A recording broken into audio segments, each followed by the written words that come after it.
i-discuss ngayon is 2 Kings, chapter 10. Ito yung continuation ng ating napag-aralan sa chapter 9 patungkol sa judgment ng Diyos sa household ni Ahab.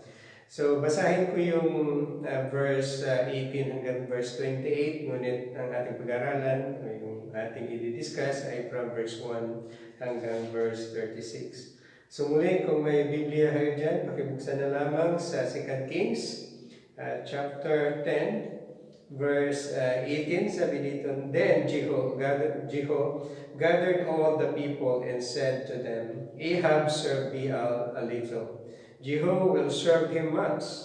Now summon all the prophets of Baal, all his worshippers, and all his priests. Let no one be missing, for I have a great sacrifice for Baal. Whoever is missing shall not live. But Jehu did it in cunning, so that he might destroy the worshippers of Baal. And Jehu said, Sanctify a solemn assembly for Baal. And they proclaimed it. Then Jehu sent throughout Israel, and all the worshippers of Baal came, so that there was not a man left who did not come. And when they went into the house of Baal, the house of Baal was filled from one end to the other. He said to the one who was in charge of the wardrobe, Bring out garments for all the worshippers of Baal. So he brought out garments for them. Jehu went into the house of Baal with Jehonadab, the son of Rechab, and he said to the worshippers of Baal, Search and see that there is here with you none of the servant of the Lord, but only the worshippers of Baal. Then he went in to offer sacrifices and burnt offering.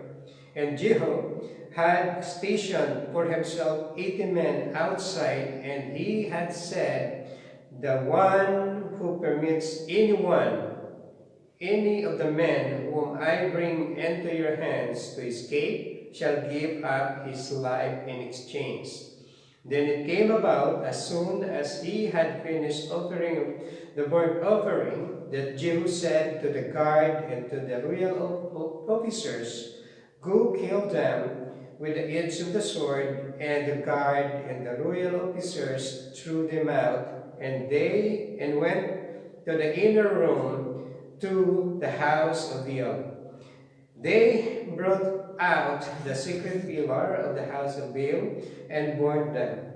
They also broke down the secret pillar of Baal and broke down the house of Baal and made it a latrine to this day. Thus Jehu eradicated Baal out of Israel. Let's pray.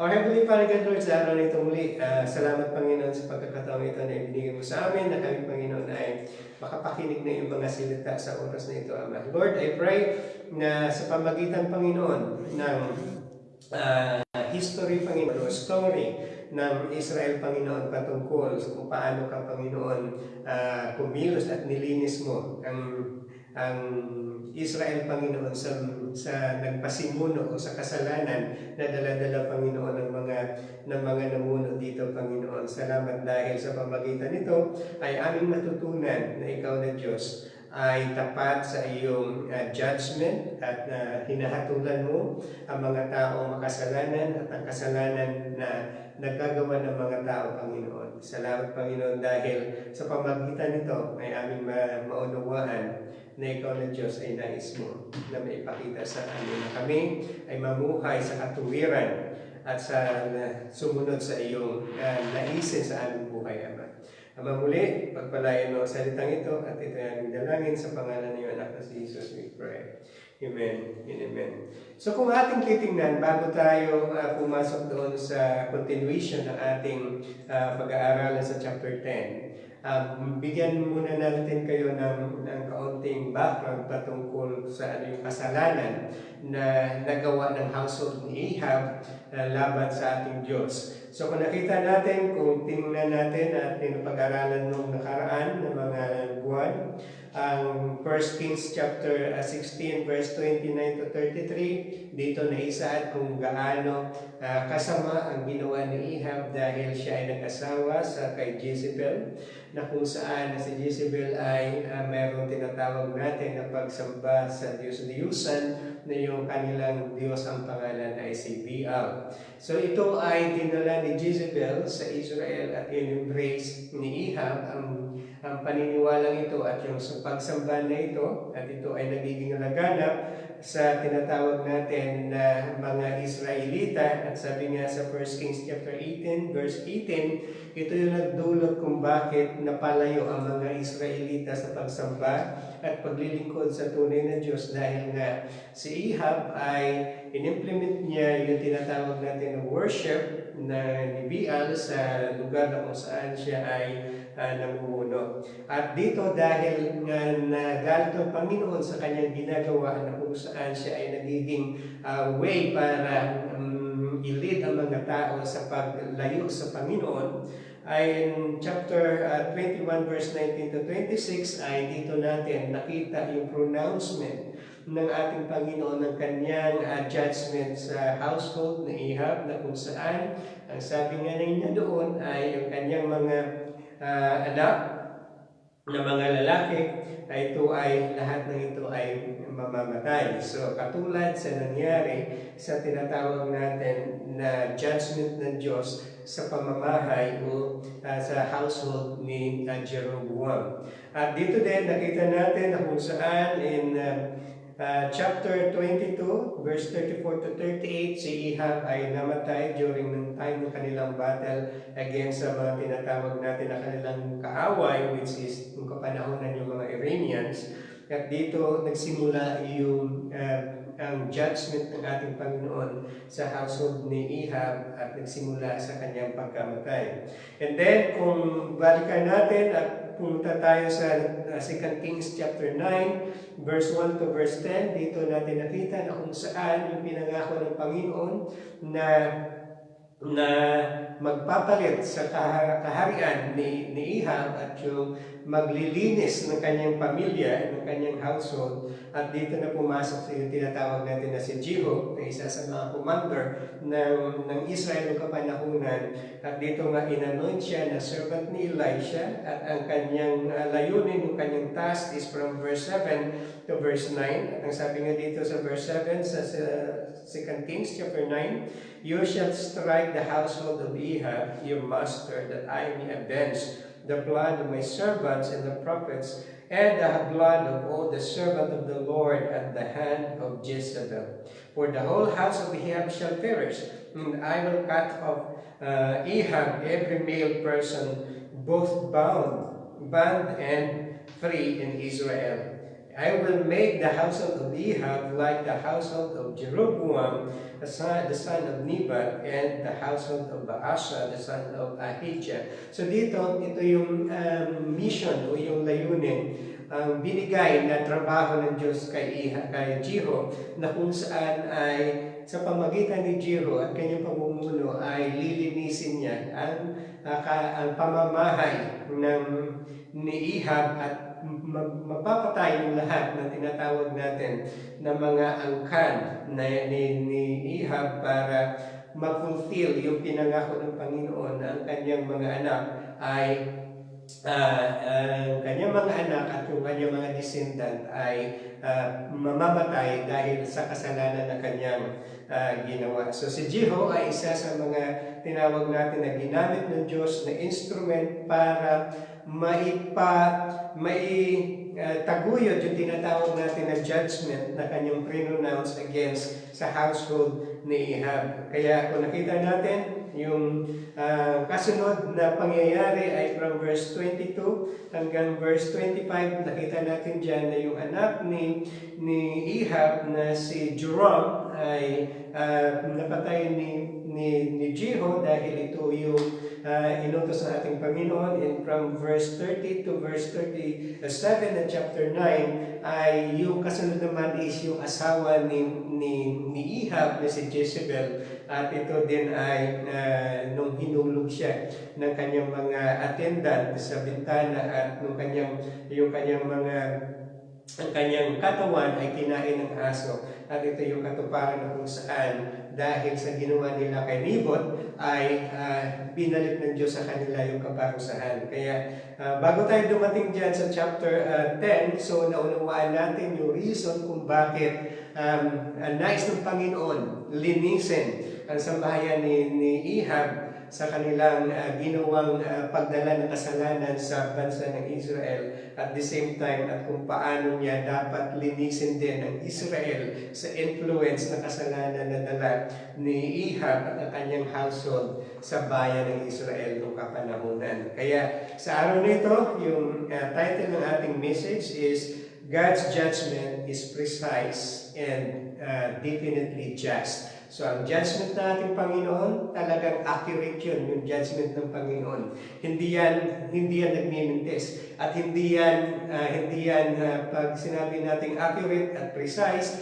ay hindi siya nandadamay sa mga inosenteng tao. Ngunit yung kanyang judgment ay precise at accurate doon lamang sa mga tao na nais niyang hatulan ng tinatawag natin na judgment. At yung kanyang judgment na ito ay just. Yung pag sinabi natin na just is matuwid. Na kahit makita natin dito sa story na madugo o cruel o anumang sitwasyon ang nangyari dahil maraming tao yung namatay, yet ang judgment ng ating Panginoon ay hindi kaya natin i-question dahil ito ay yung tinatawag natin matuwid at katanggap-tanggap na judgment dahil ito ay nagmumula sa ating Panginoon. So sa pamagitan ng pag-aaral natin ng paglinis ng Panginoon Diyos sa household ni Ahab at sa buong Israel sa pagkakasalang ito ay ating maunawaan na kahit masabi natin kahindig-hindig o anumang bloody ang ginawa ng judgment na ginawa ng Diyos sa household ni Ahab, ay makita pa rin natin doon na yung kanyang judgment is precise at yung judgment na ito is matuwid o tinatawag natin na just. Kaya ang title ng ating message ngayon, God's judgment is precise and definitely just. So from verse 1 to verse 17, ito yung unang reason kung bakit natin nasabi na yung judgment na ating Diyos ay precise at ito ay matuwid at katanggap-tanggap. Basahin natin. Now Ahab had 70 sons in Samaria, and Jehu wrote letters and sent them to Samaria to the ruler of Jezreel, the elders, and to the guardians of the children of Ahab, saying, Now, when this letter come to you, since your master's son are with you, as well as the chariots and the horses and fortified city and the weapons, select the best and the fittest of your master's son, and set him on his father's throne, and fight for your master's house. But they feared greatly and said, Behold, the two kings did not stand before him. Now then, can we stand? And the one who was over the household, and he who was over the city, the elders and the guardians of the children, sent word to Jehu, saying, We are your servant. All that you say to us, we will do. We will not make any man king. Do what is good in your sight. Then he wrote the letter to them a second time, saying, If you are on my side and you will listen to my voice, take the heads of the son of the men, your master's son, and come to me at Jezreel tomorrow about this time. Now the king's son, 70 persons, were with the great men of the city who were rearing them.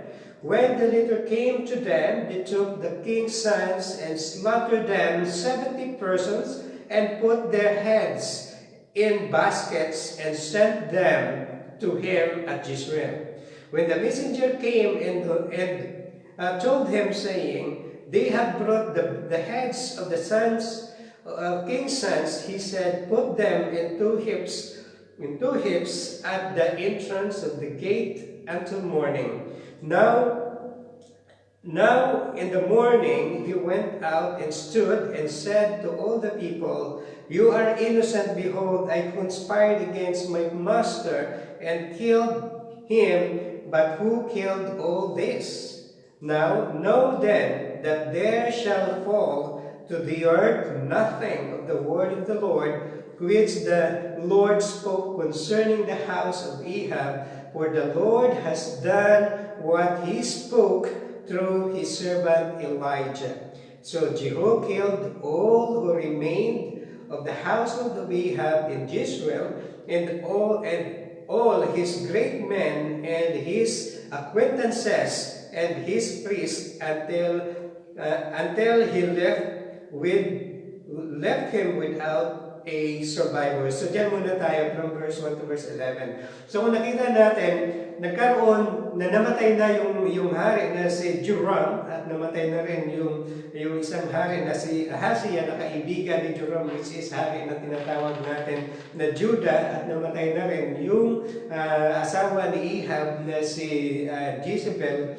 Ngayon, ang kasunod na mission ni Jehu ay yung mga anak ni Ahab at ni Joram, yung kailangan mamatay. So sabi nga in verse 1 ng chapter 10 ay mayroong 70 sons si Ahab na kung saan nakatira sa tinatawag natin na Samaria. Ito yung kaharian ni Ahab noon at na-take over ni Joram na kanyang anak. So dito ay mayroon pang 70 sons si Ahab, at ito ay may mga bantay. May mga tinatawag natin na mga nag-aalaga sa kanila at binabantayan. At ang city na ito ay sabi nga fortified city, at hindi ito basta-basta malulusob dahil nga ay kumplito. May mga soldiers sa lugar na yun, may mga armies, may mga kagamitan pagdigma. Ngunit nung si Jehu ang nagiging hari, sumulat siya doon sa mga elders at sa tinatawag natin na guardians ng mga anak ni Ahab at ni Joram, at sinabi niya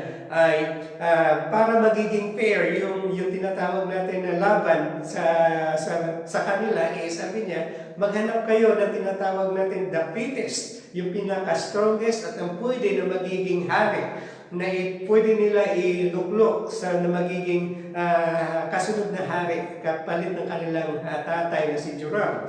Ngunit upang sila ay maglalaban-laban. Ngunit sabi ng mga elders at ng tinatawag natin na guardians ng city na yon, sabi niya, kung yung dalawang hari nga, which is yung tinutukoy niya dito si Joram at saka si Ahaziah, yung hari ng Judah at yung hari ng Israel na si Joram, ay walang nagawa laban kay Jehu, how much more na sila pa na kung saan ang mga ito ay hindi pa talaga totally trained na magiging makipagdigma, dahil nga sila ay mga anak ng hari at hindi sila ganun ka-train pagdating sa tinatawag na digmaan. Kaya nga dito, sinabi ng mga guardians at elders, sabi niya, wala tayong magagawa, wala tayong laban kay Jehu. Hindi nila alam na hindi naman ganun kadami yung armies na meron si Jehu noong kapanahonan na yun. Ngunit nakita nila kung paano tinalo ni Jehu yung kanilang hari, na dalawang hari na kanilang nakita. Sabi dito, ang kanilang offer is, hindi kami magluluklok na isang hari, ngunit kami ay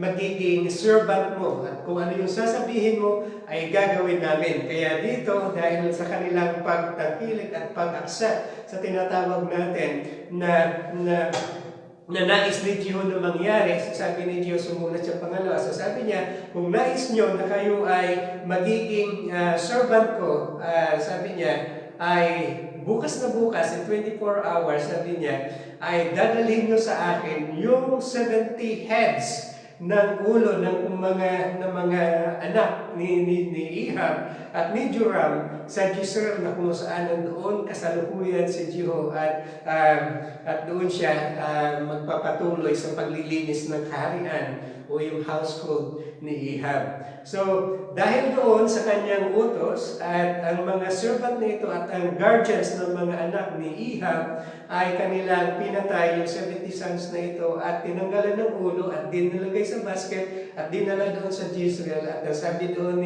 ni Ahab sa nag-deliver ng mga ulo ng 70 sons ng anak ni Ahab, sabi niya, ilagay niya 2 heap sa left hand side, left and right na tinatawag natin na gate, at doon nakatambak yung ulo ng 70 sons o Ahab sa lugar na yun. At dahil doon, sabi nga, hindi lamang yung mga 70 sons na Ahab yung kanyang pinatay, ngunit sa Jezreel, na kung saan sa lugar nandoon si Jezebel na ninirahan, at ito yung kanilang parang second area na kung saan ay andoon ang kanilang kaharian. So dito, ang mga associates, yung mga acquaintances ni Ahab, na isa sa mga tumutulong at sympathizer ni Jezebel, ay pinatay din ni Jehu at ang lahat ng ito, sabi nga dito, until, sabi niya, without survivor, hanggat sa wala nang naiwan na tinatawag natin ng mga tao na nasa household ni Ahab at yung kanyang mga associates o yung kanyang mga tauhan. So ito yung simula ng paglinis ng sambahayan ni Ahab in accordance sa tinatawag natin na pinangako ng Diyos na mangyayari sa kanyang sambahayan. In verse 12, sabi niya, then he arose and departed and went to Samaria. On the way while he was at Big Eked of the shepherds, Jehu met the relatives of Ahaziah, king of Judah, and said, who are you? And they answered, we are the relatives of Ahaziah, and we have come down to greet the son of the king and the sons of the queen's mother. He said, take them alive. So he took them alive and killed them at the pit of Beth Eked, 42 men, and he left none of them. So ngayon, kung naalala natin si Ahaziah, king ng Judah, siya ay pumunta sa tinatawag natin na Samaria, which is pumunta siya sa king of Israel na si Joram. At hindi nila alam yung mga relatives ni King Ahaziah na kung saan ay namatay na pala yung kanilang hari. At dito nga, dahil hindi nila alam na ito'y nangyari sa kanilang hari, at doon sila pupunta para mag-pay tribute sa tinatawag natin na kay King Joram at sa kay Jezebel na mother ni Joram. At dito nga, pinahuli ni Jehu yung lahat ng relatives na ito na 42 men, at sila din naman ay nadamay sa tinatawag natin the judgment ng ating Panginoon, dahil sila ay nakipag-associate sa mga taong ito na nais ng Panginoon mawala o i-judge ng ating Panginoon. So in verse 15 to verse 17, now when he had departed from there, he met Jehonadab, the son of Rechab, coming to meet him, and he greeted him and said to him, is your heart right as my heart is with your heart? And Jehonadab answered, it is. Jehu said, it is. Give me your hand. And he gave him his hand, and he took him up to him into his chariot, and said, come with me and see the zeal for the Lord. So he made him ride in his chariot. When he came to Samaria,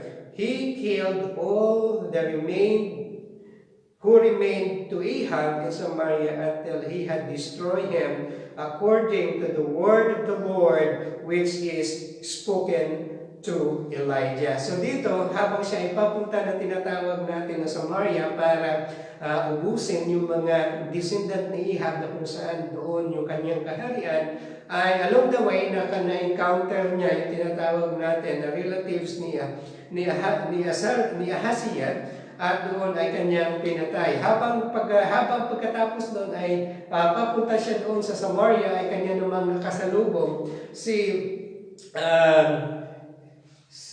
nakasalubong niya si Jehonadab. Ito ay kung titingnan natin sa Jeremiah 35, isa sa mga tinatawag natin na tapat na likod ng ating Panginoon. So dito sabi niya is kung yung puso ni Jehonadab ay katulad din ba sa puso na meron si Jeho, at dito niya sabi niya, okay, sabi niya magkatulad tayo ng layunin at yung desire ng ating puso sa pagsunod sa kalooban ng ating Panginoon na maganap yung kanyang pinapautos sa atin. So sabi niya, sumama ka sa akin upang makita mo kung gaano yung zeal, yung kanyang zeal sa kanyang puso na masunod ang tinatawag dito na kagustuhan ng Panginoon na kanyang gagawin. So dito nga, pagdating nila sa Samaria, kasama si Jehonadab, ay kanilang pinatay yung mga angkan, mga tao na kung saan ay nasa membro ng pamilya ni King Ahab. So kung titingnan natin, verse 1 to verse 17, makita natin yung madugo na punishment ng ating Panginoon sa buong pamilya ni Ahab. At kung titingnan natin ay maki-question natin yung kapamaraanan ng judgment ng ating Diyos sa sambahayan ni Ahab, na masabi natin na ito ay isang cruel, nasabi natin na ito ay hindi katanggap-tanggap, at masabi natin na inosente ang mga tao ito, bakit sila ay nadamay. Ngunit kung titingnan natin sa buong perspective o idea ng ating Panginoon, ito ay kanyang ginawa, ito yung kanyang judgment sa buong household ni Ahab dahil punishment ng ginawa ni Ahab sa buong Israel, na kung saan siya ay nagdala ng tinatawag natin na kasalanan at inilayo niya ang buong Israel sa pagsamba sa tunay na Diyos. At yung mga anak na ito ay nadamay dahil sila ay mga descendant ng tao na gumawa ng malaking kasalanan sa harapan ng ating Diyos. Kaya makikita natin dito na kahit ito ay masabi natin in our human view ay hindi tama, at masasabi natin na ito ay hindi makatao na nangyari sa kanilang sitwasyon, at ito ay yung tinatawag natin na complete eradication ng kanilang household. Ngunit sa harapan ng ating Panginoon, ito ay ginawa niya as a fair judgment para sa mga household ni Ahab. Kung titingnan natin in verse 10, sabi niya, know that there shall fall to the earth nothing of the word of the Lord which the Lord spoke concerning the house of Ahab, for the Lord has done what he spoke through his servant Elijah. And in verse 17, sabi nga dito, when he came to Samaria, he killed all who remained to Ahab in Samaria until he had destroyed him according to the word of the Lord which he spoke to Elijah. So, ang lahat ng ito ay nangyari ayon lamang sa kalooban at kagustuhan ng ating Panginoon na maipalaganap niya yung kanyang judgment sa kaharian at sa tinatawag natin na sambahayan ni Ahab, kabayaran ng kanilang kasalanan na idinulot sa buong bansa na tinatawag natin na Israel. So, paano natin nasabi na God's judgment is as precise and just? So, sabi natin dyan, God's judgment rightfully fall to those who deserve it. Masabi natin na ang judgment ng Panginoon ay talagang precise, at ito ay just, at ito ay matuwid, dahil ang judgment na ito ay dinadanas lamang at bumabagsak sa tao na karapat-dapat ng judgment na ito. At during that time, sa story na ito, yung judgment ng Panginoon ay karapat-dapat lamang sa mga tao na kung saan ay kanyang hinatulan noon pa man. At dito nga na ito ay sa pamilya ni Ahab at yung mga associate, yung mga kasamahan niya na nagkakaroon na tinatawag na nagiging part sa palaganap na tinatawag natin na kasalanan. Kaya, unang reason, sabi natin, God's judgment rightfully fall to those who deserve it. Hindi ginadjudge ng Panginoon ang mga tao na hindi karapat-dapat i-judge. Ginadjudge ng Panginoon ang mga tao na karapat-dapat i-judge dahil alam ng Diyos na sila ay nagkasala at idineklara niya yung judgment na ito, kaya ito'y magaganap at ito'y mangyayari sa buhay ng sino man na kung saan entitled sa judgment na yun. So sabi nga natin dyan, God cannot retract His judgment when He already declared it. Pag ito ay dineclare na ng Panginoon, hindi niya na kaya baguhin pa muli. Katulad na sinabi niya sa tinatawag natin na pinangako niya sinabi niya kay Elijah na sabihin kay Ahab na yung kanyang household, ang kanyang buong angkan ay mamamatay. At ganoon din naman, ito'y naganap. So, hindi na pwede baguhin ng Panginoon ang kanyang sinabi. Kung ano yung sinabi niya, yun na yun, at magaganap at magaganap. Kaya nga sabi natin dyan, God cannot retract His judgment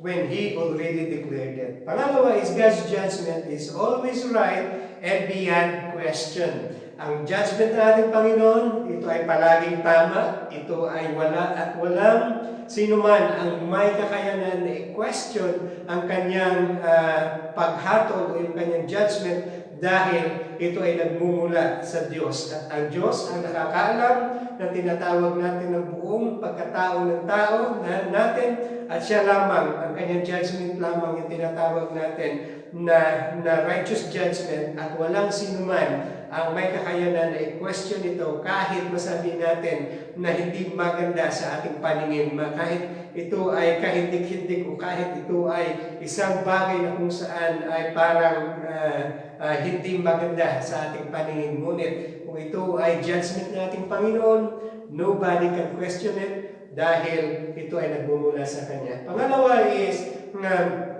God execute His judgment in many ways and took full responsibility of human life. So sa maraming kapamaraanan, kayang ipatupad ng Diyos ang kanyang judgment. At ang judgment na ito ay magaganap sa sino man, at ang Diyos, siya na yung responsible sa buhay ng mga tao na kung saan na dumaan sa tinatawag natin na judgment. Kasi maaari tatanungin natin, sino yung may responsibility sa buhay ng mga tao ito, katulad ng 70 sons of Ahab, yung relatives ni Ahaziah na 42, at yung kanyang mga associate ni Ahab sa kanyang kaharian. Sila lahat ay namatay. Sino yung mananagot nito sa harapan ng Diyos?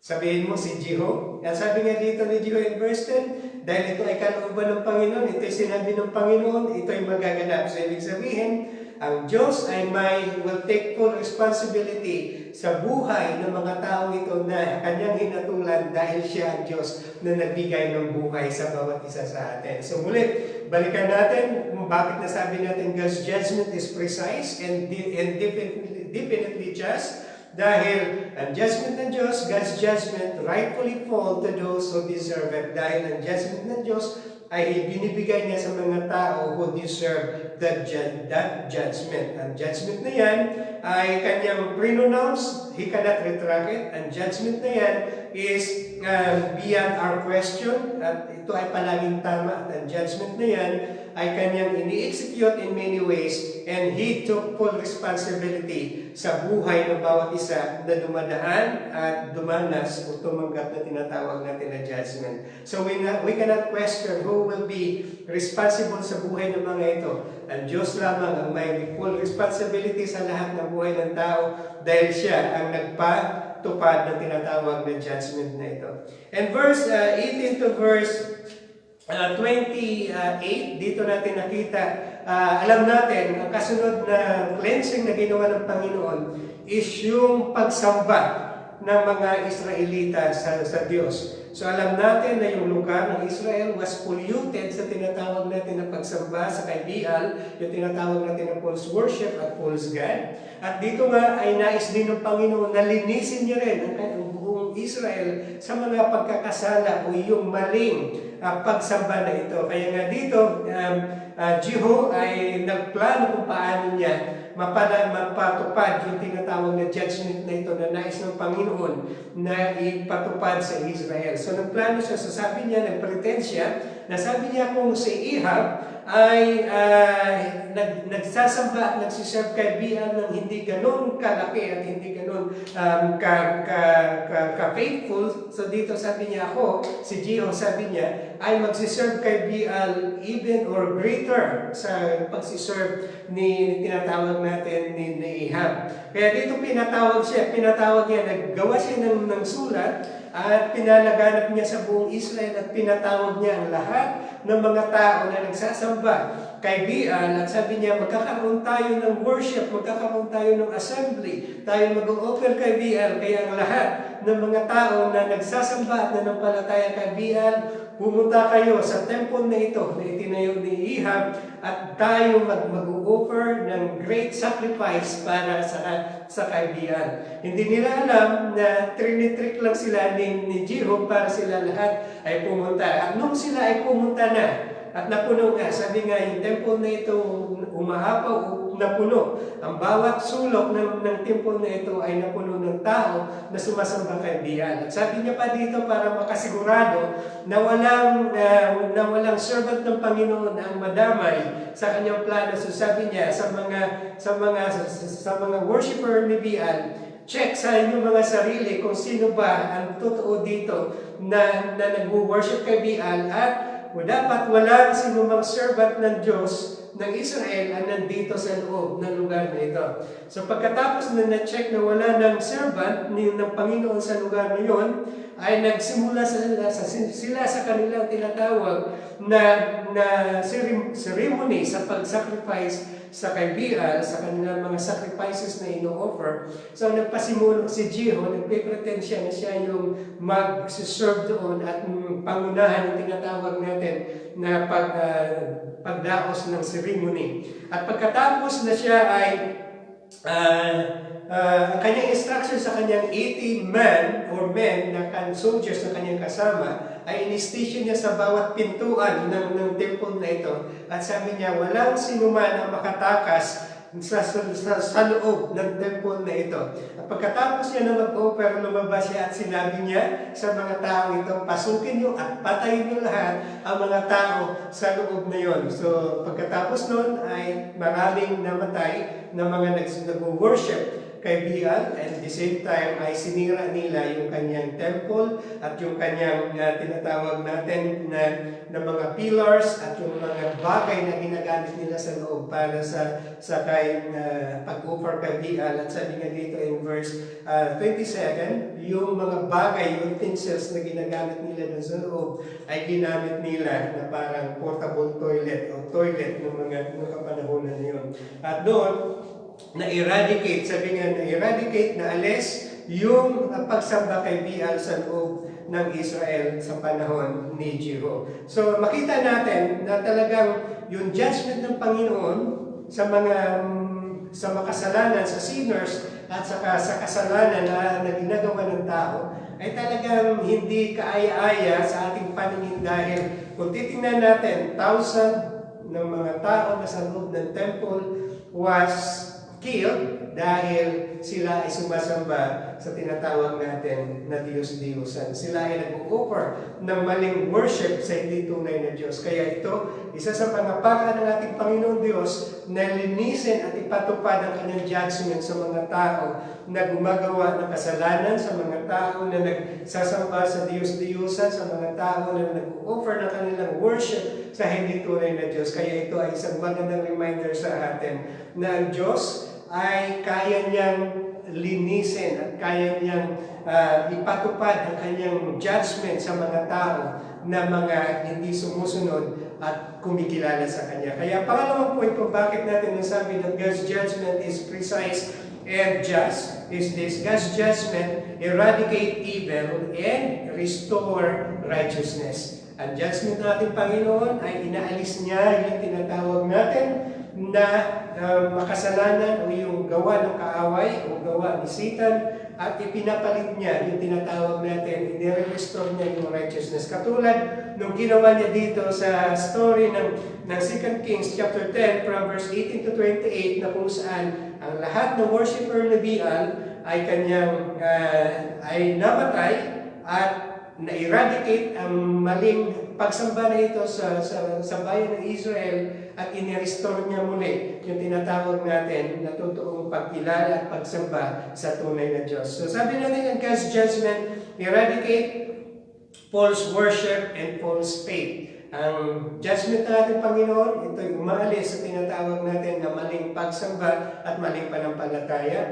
God's judgment will always be painful and unpleasant to every sinners. So ang judgment ng Panginoon ay palaging masakit yan at palaging unpleasant yan dahil yan ay judgment. Kaya sabi niya, sa bawat makasalanang tao katulad natin, ang judgment na binibigay ng Diyos sa atin ay mararamdaman natin at makikita natin na ito ay unpleasant at ito ay tinatawag natin na painful. Katulad na nangyari noon sa mga nagsasamba kay Baal sa loob ng temple na kung saan lahat sila ay napatay sa pamamagitan ng tinatawag natin na sword.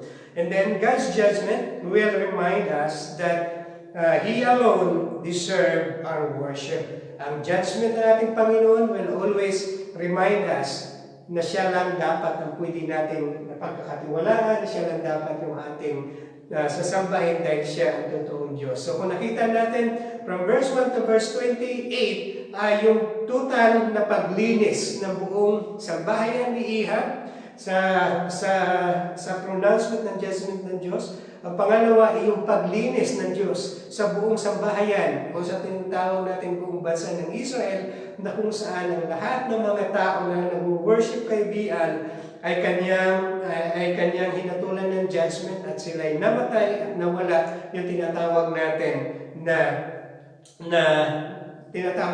na pagsamba sa Diyos-Diyosan na si Baal. So yung tanong is, ang judgment na ito ng ating Panginoon, ito ba ay tama? Ito ba ay katanggap-tanggap na nakita natin ng maraming tao yung namatay?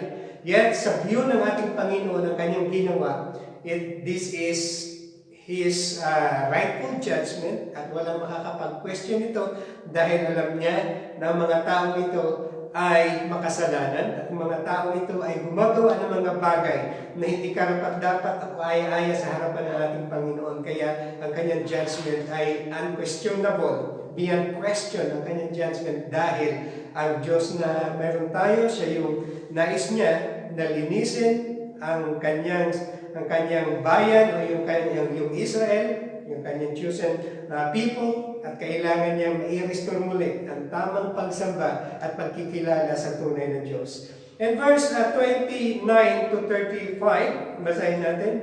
Sabi nito in verse 29, however, as for the sins of Jeroboam, the son of Nebat, which he made Israel sin, from this Jehu did not depart, even the golden calves that were at Bethel and that were at Dan. The Lord said to Jehu, because you have done well in executing what is right in my eyes, and have done on the house of Ahab according to all that was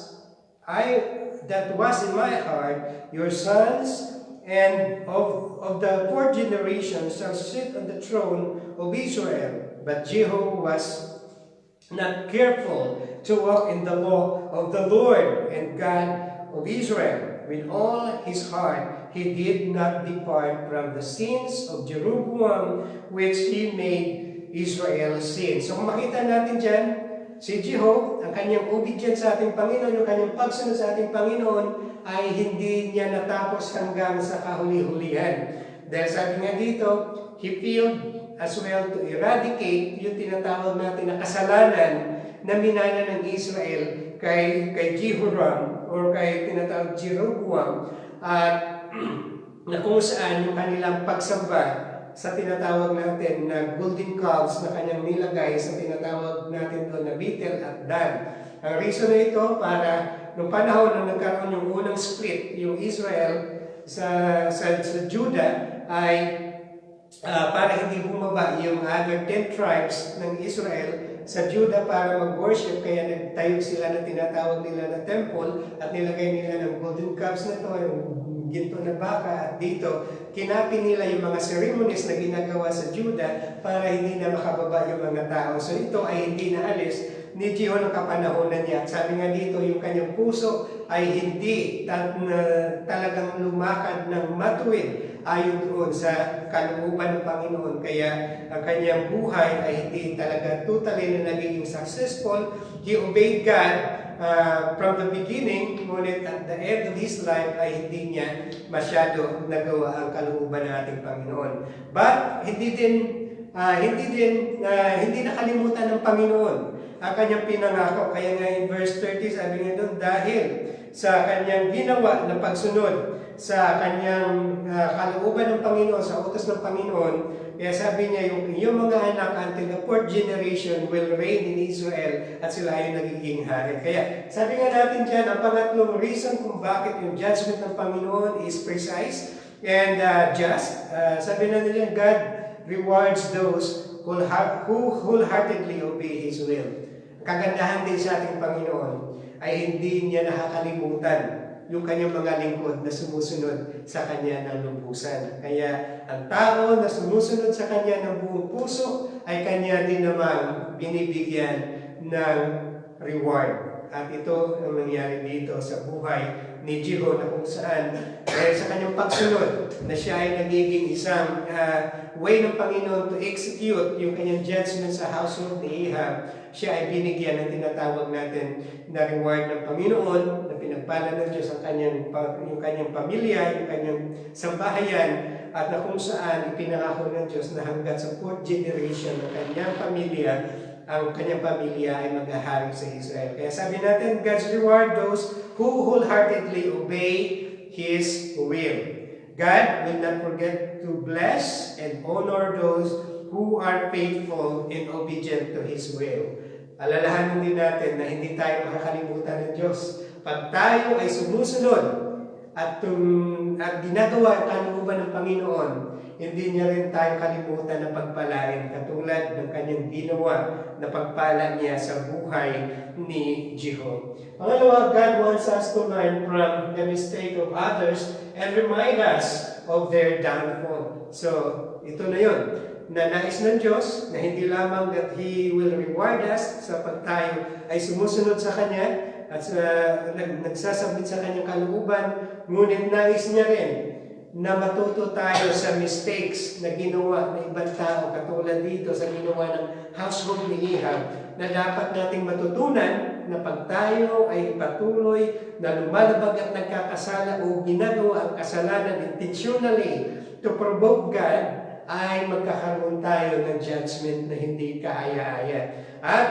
doon din nga ay makikita din natin yung reason na kung saan ay matuto tayo sa downfall ng ibang tao na kanilang naranasan sa kanilang buhay sa hindi pagsunod sa ating Panginoon. At pangatlo, sabi nga natin dyan, God wants us to exercise our faith consistently in accordance with His will and purpose. Hindi katulad ni Jeho na kung saan pagkatapos niya na nagawa yung inutos ng Panginoon sa kanya, ay medyo nagwabol o nawintang yung kanyang panampalataya at ang kanyang pagsunod sa Panginoon, at hindi niya totally nagawa ang mga bagay na nais ng Panginoon na mangyari para sa totally na paglinis ng maling pagsamba sa Israel. Kaya napakahalaga na sa believer of Christ, dapat ma-exercise natin yung ating panampalataya upang makalakad tayo sa tinatawag na kalooban ng Panginoon. Kaya from verse 32 hanggang verse 35, dahil sa hindi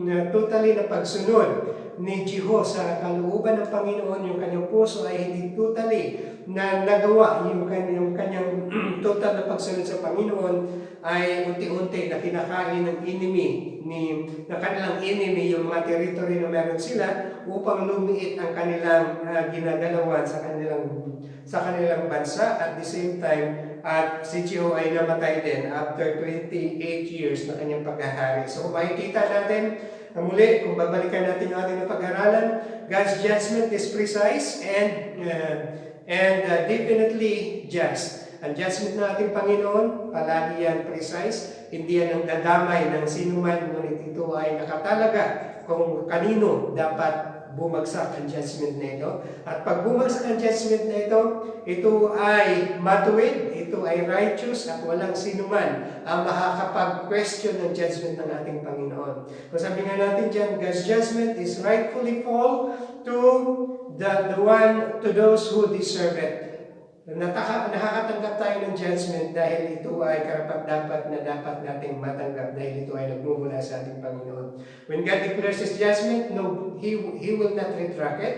At ang judgment na ito is beyond our question, at ang judgment na ito will come in many ways. And God will take full responsibility sa buhay ng mga tao na Kanyang hinahatulan. At walang sinuman ang makapag-question sa lahat ng mga ginagawa ng ating Panginoon. At alam din natin ang God's judgment, eradicate evil and restore righteousness. Ang judgment ng ating Panginoon, inaalis niya ang mga gawa ng kaaway, ang mga kasalanan, o yung anumang bagay na kung saan evil, at ibinabalik niya yung tinatawag natin na righteousness upang mapasaayos muli ang relasyon ng tao sa Kanya. Katulad ng ginawa niya sa mga worshippers ni Baal na kung saan they worship a false God and they have a false faith. Inalis niya lahat ng ito upang maibalik muli yung tinatawag natin na tamang relasyon na meron tayo sa ating Panginoon.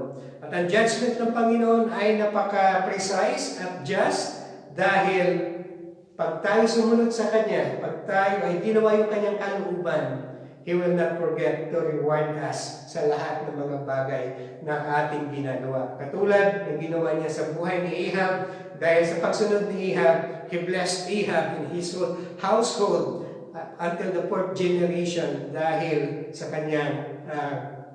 kanyang buong puso na pagsunod sa kagustuhan ng Panginoon. At dahil dyan, sa buhay ni Jeho ay nalinis at naipatupad ng Panginoon yung kanyang judgment sa buong Israel. So ngayon, ano yung ating pwedeng implication at pwedeng matutunan sa buhay na ito na kung saan ay nangyari sa buhay, household ni Ahab, na napakahalaga na maunawaan natin na ang judgment ng Diyos ay matuwid at ito ay tinatawag natin na precise.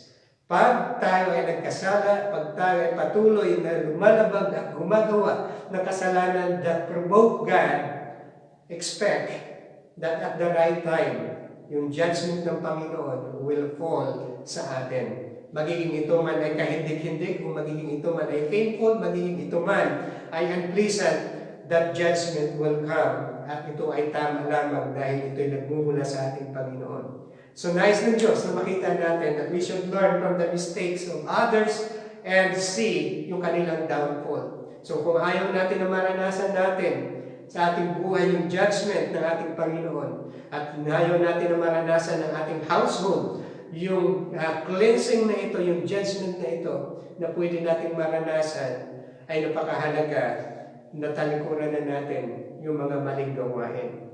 Yung mga gawain na hindi kaya-aya sa harapan ng ating Panginoon, at ganoon din naman yung maling panampalataya at maling pagsamba dahil ito ay hindi kaya-aya sa harapan ng ating Diyos. At pag tayo ay patuloy na ginagawa yung maling pagsamba at maling panampalataya, time will come that God will eradicate us para maibalik niya yung tinatawag na righteousness sa mundong ito.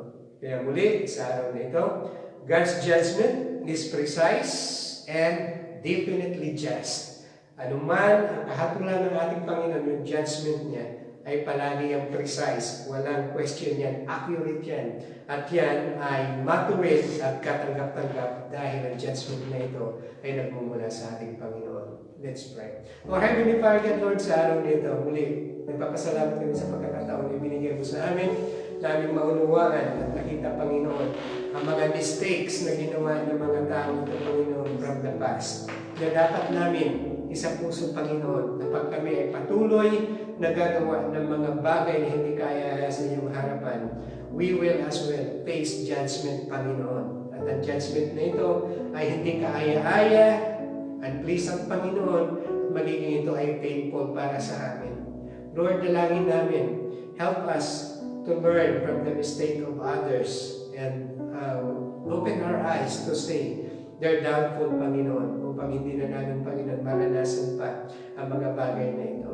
Salamat din, Lord, dahil pinakita mo rin na ikaw na Diyos ay tapat at handang alalahanin at i-reward sa sinumang tapat na naglilingkod sa iyo. Wholeheartedly, na sumusunod sa iyong kalooban at nagpapasako, Panginoon, sa iyong kagustuhan, ikaw na Diyos ang nagbibigay ng reward sa bawat isa sa amin. Kaya muli, Panginoon, sa oras na ito, salamat sa binigay mo sa amin at pagpalain mo ang bawat isa sa amin at hayaan mo ang iyong banal na Espiritu ang manahan sa buhay namin, Panginoon, and always remind us na kami, Panginoon, ay susunod, lumakad, and exercise our faith, Panginoon, in accordance, Panginoon, sa iyong kagustuhan at kalooban mo sa buhay namin. Muli, Ama, ito ang aming dalangin, may papasalamat sa pangalan ng iyong anak na si Jesus, we pray. Amen and amen.